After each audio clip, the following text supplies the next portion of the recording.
El 24 de mayo de 1591, a poco de haber llegado Antonio Pérez de la cárcel de los manifestados a la de la Inquisición, se sublevó el pueblo de Zaragoza gritando: «¡Traición, traición! ¡Viva la patria! ¡Viva la libertad! ¡Vivan los fueros! ¡Mueran los traidores!». En menos de una hora se reunieron más de 1000 hombres armados que acometieron la casa del marqués de Almenara, a quien maltrataron hasta el punto que murió a los 14 días de resulta de las heridas recibidas.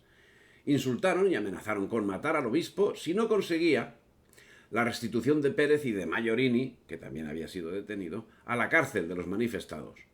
Lo propio hicieron con el obispo de Teruel y dieron fuego al castillo de la Aljafería, palacio de los antiguos reyes moros de Zaragoza y entonces sede de la Inquisición.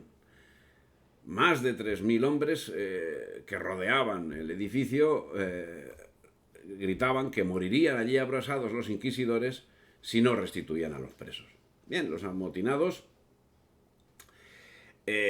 habían rodeado la casa del marqués de Almenara, que resistió a los lugartenientes de justicia cuando trataban de conducirlo a un lugar seguro, lejos de su casa.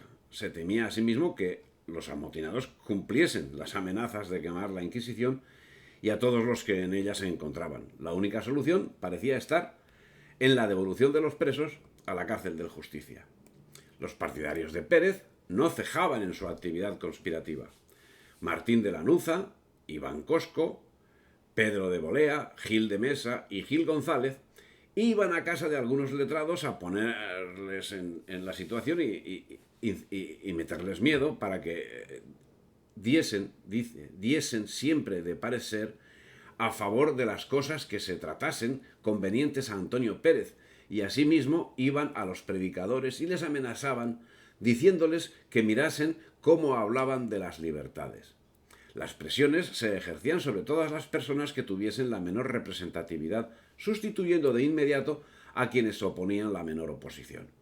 El propio Antonio Pérez relata que fue recobrado a voces y demanda general y a amenazas y demostraciones de sangre y fuego y ruina de casas y a peligro y riesgo de grandes desastres y confusión total de la ciudad y reino. No llegó la cosa a menos que poner cerco 3 o 4 mil hombres de todos estados a la Aljafería, aquella casa real de los reyes moros donde está la Inquisición, y aparejar leña para ponerle fuego si no les entregaban la persona de Antonio Pérez. El virrey hubo de salir en persona sin autoridad de virrey y meterse entre el pueblo. Decíales: amigos, no vengo aquí como virrey, sino como obispo de Teruel, como uno de vosotros. Ya me veis, sosegaos, que yo os lo traeré. Yo os lo restituiré. Yo voy en persona por él.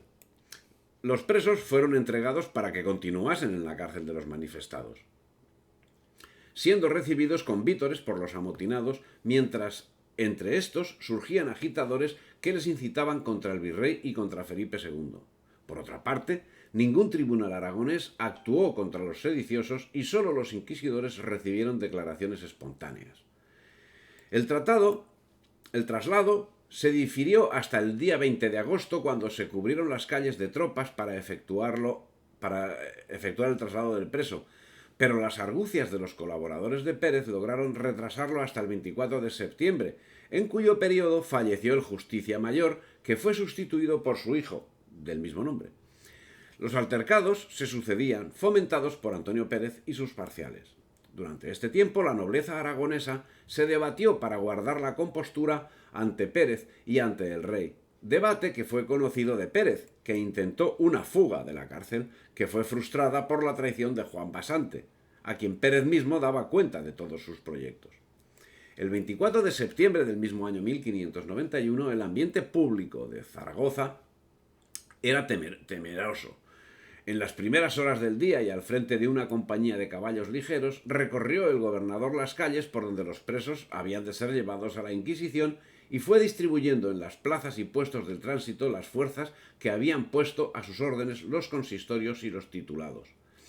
Y de acuerdo con los jurados, mandó cerrar las puertas de la ciudad para que no pudiese entrar gente de fuera en auxilio de los sediciosos.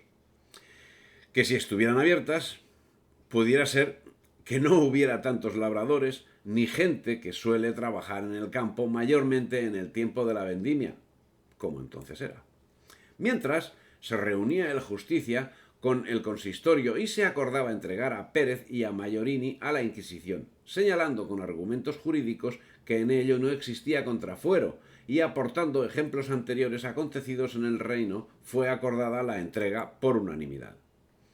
En la cárcel de la Manifestación estaban ya los presos preparados para ser trasladados a la Inquisición, pero los alborotos habían ido creciendo durante toda la mañana entre los labradores que no habían podido salir al campo y los alborotadores aportados por Gil de Mesa, que acabaron tomando la torre de la iglesia de San Pablo y del Aseo, desde donde llamaron a rebato.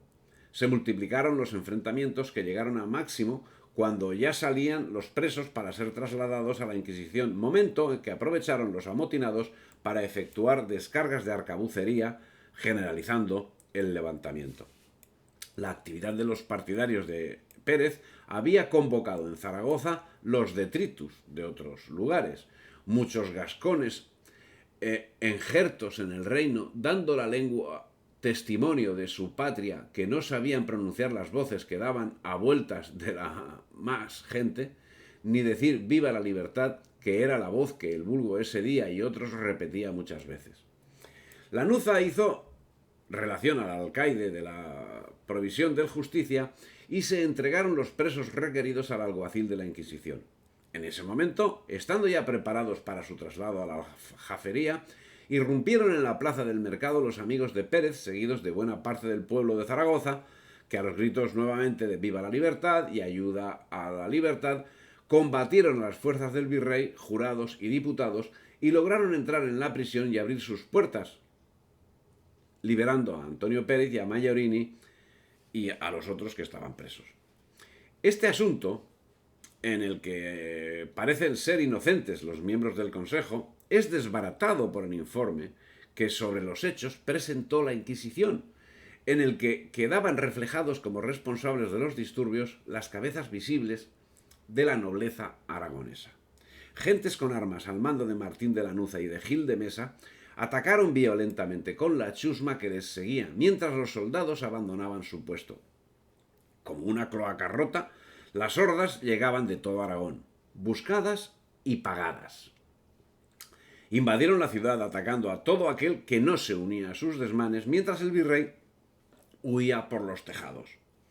Mientras, las universidades se pusieron de acuerdo y respondieron a la carta del rey en los términos más decididos y resueltos, condenando el tumulto de Zaragoza, pidiendo el castigo de sus promotores y ofreciendo al rey, con las expresiones más afectuosas, sus haciendas, libertad, personas y vida. La revuelta se ceñía casi en exclusiva a Zaragoza. Era la chusma, congregada en Zaragoza alrededor del traidor Antonio Pérez, la gestora de los desmanes. Aragón continuó fiel. La chusma se dirigió a la cárcel de la Manifestación y liberó a su héroe, que fue aclamado como tal. Pero el héroe, entre las aclamaciones, comenzó la huida a Francia sin dejar de animar a sus libertadores. La huida se limitó a pocos kilómetros y a la vuelta a Zaragoza a casa de Martín de Lanuza. El virrey, los jueces y los nobles que les acompañaban se encerraron precipitadamente en una casa, pero el pueblo le dio fuego a la casa y los refugiados se salvaron rompiendo las paredes y retirándose a casa del duque de Villahermosa.